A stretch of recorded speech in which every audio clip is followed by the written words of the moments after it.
What's going on, everyone on YouTube? Welcome back to Take Flight Garage. So, in the midst of finishing up a quick little audio upgrade, I wanted to share some of the information that I learned and hopefully give you guys some tips so that you can upgrade the speakers in your car with a little bit of knowledge in your arsenal. So, first things first, we all know that the 4x6 speakers, you have to be really careful with the top depth mount, that distance right there between the back of the magnet and then the front of the tweeter. And the issue is these speaker grills sit flush up on the door, and so a lot of the times you'll either have to bend this around when you screw it on, and these are very old and they're brittle, they crack a lot, or you'll have this tweeter right here contact this. So the first thing that you should do is hop on Amazon, and I'll try to post the link below, but I posted a short about it, but grab these speaker grills.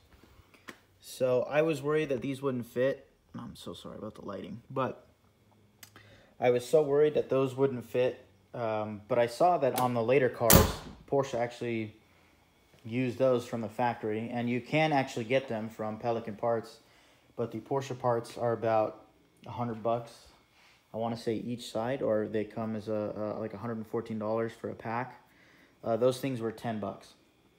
So once you do that, you're no longer going to have to worry about your depth mount. And in the rear, you typically don't have to worry about this dimension anyways. So now that you have all these options of what sort of speakers you can get, the next thing that you have to dive into is two-way speakers versus three-way versus four-way. So the quick summary of it is the two-way speakers basically they break up the audio output into low-end and high-end. So you have your bass, and then you have your high-end handled by the tweeter, and then that's it. So as you start adding different channels, for example, the three-way and the four-way, which these are, you can see it's got two tiny little tweeters there. This has bass output on one frequency. Then the main tweeter handles the mids, and then you have these tiny two little baby tweeters on either side that handle the high. So you get a much more fuller range of sound coming out of these speakers versus just regular two-way. And these are only about $30 more expensive than you would pay for the equivalent two-way speakers. Now, just because a speaker has more ways doesn't necessarily mean it's the better application for what you need to do. So because our cars don't have the tweeter separated in the door, at least if you don't have the fancy speaker option, we don't have the tweeter separated up here. So you're going to want a speaker down there that's able to split up those frequencies, because then you'll be able to turn your volume up louder and your audio is going to be much more crisper and clear in those different things. You're not going to get a lot of sort of blending or bleeding of the tones together where you can't really hear anything and it just kind of sounds, like you're listening to it through a funnel. This is going to blast out all those frequencies, which is good. But in the rear, you kind of want something that's more focused on bass. You don't really need to have all those high ends in the rear coming from behind you. So in the rear, I recommend that you stick with some two-way speakers. And with those, pick your brand of choice. The Kickers, the CS46s were great. The Pioneers, I love those. I would probably go with Pioneers in all four corners. Someone previously installed Infinity Reference two-way speakers in this car. They had them in all four corners. The references are good, and so there's no need for me to go back there and replace those. They get the job done just fine. And so that simple thing, paying attention to that simple detail, as well as to the max wattage output, I'll explain why that's important in a second, is where you can really, really bring the audio to life in your car.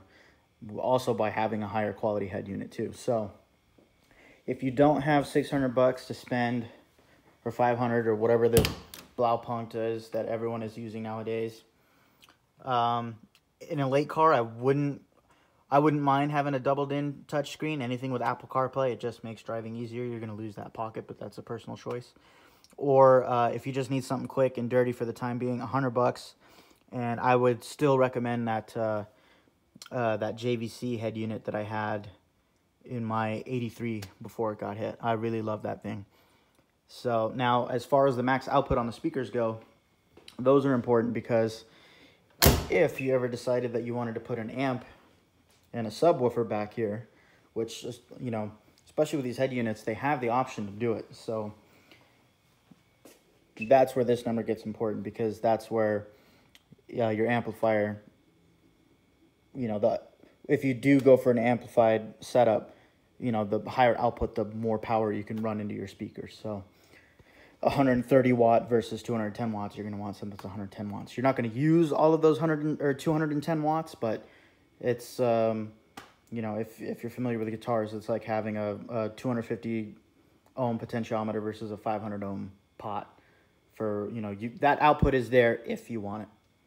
So, but anyways, just as far as a 4-speaker setup goes, remember, 4-way speakers in the front, 2 ways in the back. Boost your bass in the back and boost your bass up front too.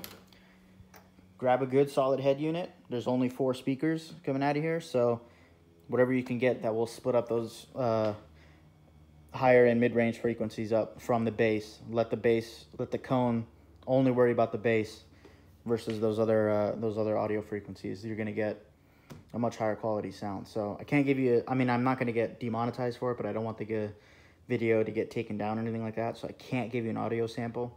I'll try to find something and upload that in a later video.